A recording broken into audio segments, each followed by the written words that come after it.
একসময় যিনি নিজেকে তুলে ধরেছিলেন জুলাই আন্দোলনের সাহসী যোদ্ধা হিসেবে, আজ সেই পরিচয়ের আড়ালেই বেরিয়ে আসছে ভয়ঙ্কর এক প্রতারণার অভিযোগ। সামাজিক যোগাযোগ মাধ্যমে ভাইরাল হওয়া জুলাই যোদ্ধা সুরভি, যার নামের সঙ্গে এবার যুক্ত হলো 50 কোটি টাকা চাঁদাবাজির অভিযোগ। নাটকীয় এই ঘটনায় নতুন করে প্রশ্ন উঠছে, আন্দোলনের পরিচয় কি ব্যবহৃত হচ্ছে অপরাধের ঢাল হিসেবে?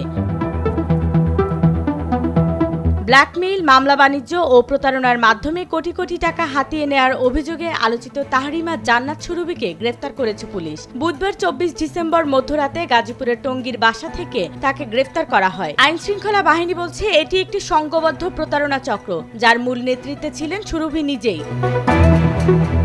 পুলিশ জানায়, সম্প্রতি গুলশানের এক ব্যবসায়ীকে জুলাই আন্দোলন সংক্রান্ত একটি হত্যা মামলায় জড়িয়ে দেওয়ার ভয় দেখিয়ে প্রায় 2.5 কোটি টাকা আদায় করা হয়। ধাপে ধাপে এই অর্থ আদায় করা হয় মীমাংসা করে দেওয়ার আশ্বাসে। মামলার ভয়, গ্রেপ্তার আতঙ্ক ও পুলিশি হয়রানির আশঙ্কা দেখিয়ে চক্রটি ভুক্তভোগীকে চাপে রাখে। তদন্তে আরও উঠে এসেছে, এই চক্রটি শুধু একটি ঘটনায় সীমাবদ্ধ নয়। পুলিশের ভাষ্য অনুযায়ী বিভিন্ন ভুক্তভোগীর কাছ থেকে ব্ল্যাকমেইলিং ও চাঁদাবাজির মাধ্যমে প্রায় 50 কোটি টাকা হাতিয়ে নেওয়ার প্রাথমিক তথ্য মিলেছে। অভিযুক্তরা আন্দোলনের সময়কার ঘটনাগুলোকে পুঁজি করে একের পর এক মানুষকে ফাঁদে ফেলছে।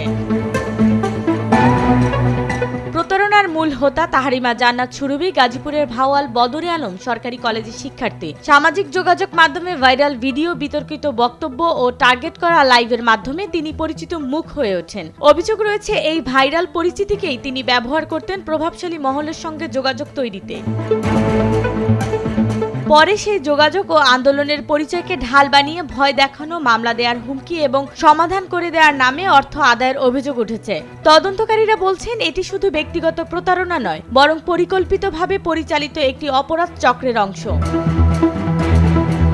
আইনশৃঙ্খলা বাহিনী বলছে, গ্রেপ্তারের পর সুরভিকে জিজ্ঞাসাবাদ করা হচ্ছে এবং চক্রের অন্য সদস্যদের শনাক্তে অভিযান চলছে। এই ঘটনা আবারও মনে করিয়ে দেয়, আন্দোলনের আবেগ, সামাজিক যোগাযোগ মাধ্যমে পরিচিতি এবং জনসমর্থন যদি জবাবদিহির বাইরে থাকে, তবে তা অপরাধের হাতিয়ার হয়ে উঠতে পারে। সত্য উদ্ঘাটনে এখন তাকিয়ে সবাই তদন্তের দিকে।